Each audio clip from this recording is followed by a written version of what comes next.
विनम्र अभिवादन करते आणि माझं भाषण सुरू करते.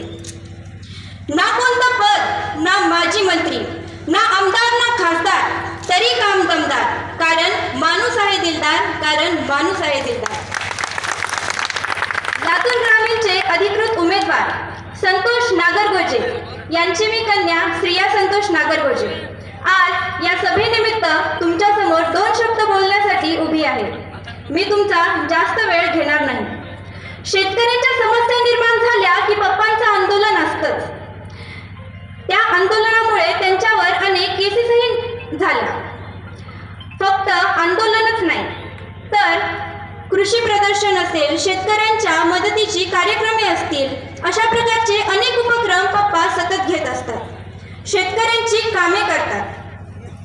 कोरोना काळामध्ये ज्यांनी आमदार म्हणून काम करायला पाहिजे होतं, लोकांचे जीव वाचवण्यासाठी प्रयत्न करायला पाहिजे होते, ते त्यांनी केले नाही. त्यावेळी माझ्या पप्पांनी कारेपूर येथे 2 महिना कोरोना सेंटर चालवलं.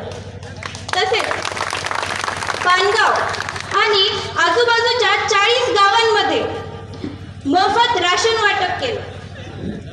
सत्ता नसताना जर माझे पप्पा दिवस रात्र तुमच्यासाठी मेहनत करत असतील, शेतकऱ्यांचे प्रश्न सोडवण्यासाठी दिवस रात्र काम करत असतील, तर त्यांच्यासोबत सत्ता आल्यानंतर ते तुमच्यासाठी काय काय करतील तुम्हीच विचार करा. फक्त शेतकऱ्यांसाठीच नाही तर अनेक सामाजिक कार्य, जसं की आत्ताच त्यांच्या वाढदिवसानिमित्त त्यांनी गोरगरिबांसाठी सामूहिक विवाह सोहळा घेण्यात आला होता. मोफत पाणी वाटप असेल, अन्नदान शिबिर असेल, अशी अनेक कामे पप्पा सतत करत असतात. तुमच्यासाठी कोणी काम केलं असेल, आज